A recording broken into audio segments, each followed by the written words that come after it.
a new era for an iPhone that comes a little later that finishes up the iPhone 16 lineup is the iPhone 16e. iPhone 16e is a very interesting, quirky iPhone. It's something that has left the budget category and now is more in terms of the entry-level iPhone. And what makes this phone so quirky and weird and sort of awkward is because this phone is a future-proofing phone, but at the same time, you can get a better option, but you're losing out on some features at the same time. So like with the iPhone 14 or the 15, you get the MagSafe, faster wireless charging, faster, charging speeds, and then you also get MagSafe.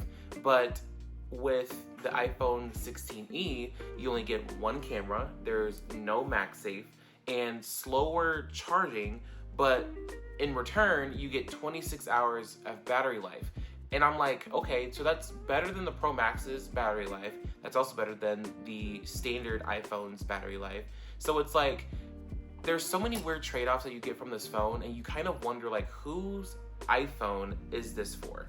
Now, to an interesting point, they did add a new modem to this type of phone that's only available in the iPhone 16e, and that is the C1 chip. And the C1 chip is basically to have an in-house operating system of better handling of cellular connectivity.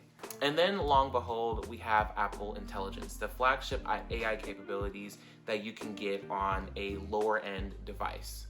The iPhone 16e is technically for those who aren't really into tech. They're kind of naive to what is the better option that they should get, but it's also by personal opinion. Like if they have $600 and they want AI features, but they don't want something that breaks the bank, honestly, the iPhone 16e is for you. But if you want someone that has MagSafe and then they want faster charging, then, the other option for the 14 or the 15, even saving $100 more to get the 16 is more appropriate for them.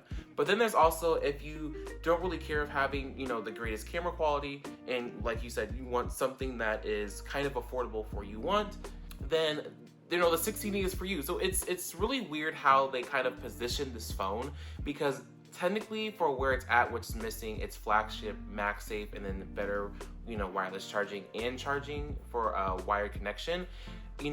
This is something that is, I feel it could be easily $499. I feel like if they would have went with $499, then this would have been the perfect iPhone.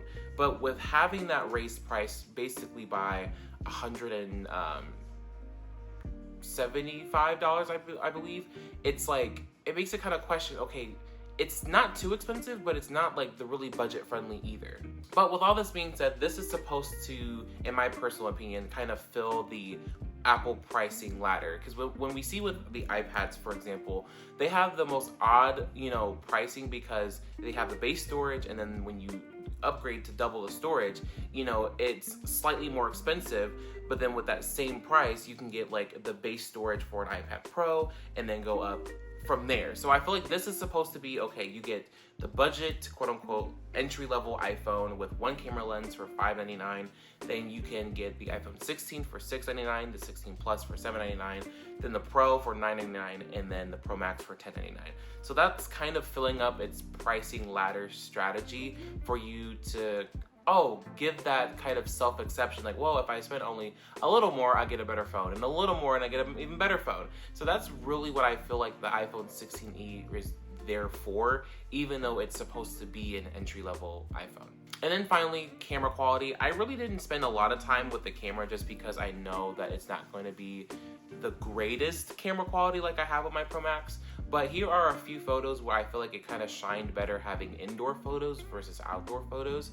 And it's a decent 2-in-1 fusion camera, so it does have some capabilities for, like the zoom lens from going from 1 to 2, and then a digital zoom that you can like zoom all the way in for. But like I said, it's a good camera for the price. It's an average camera for the price. So what are you guys' thoughts and opinions about the iPhone 16e? Is it something that you may be interested in getting, or how do you feel how it's stacked up against other devices that are more kind of impelling to buy, like the 15 or the 14, where you can easily save a couple bucks from getting a better phone besides having Apple Intelligence? Or do you just not recommend this phone at all and just go ahead and get the 16 and just save $100 more, so that way you can still get the AI features but have MagSafe and faster wireless charging and wired charging as well? Thank you guys so much for tuning in to Elijah Plus today. This has been Lessons in Technology, and I'll see you in another video.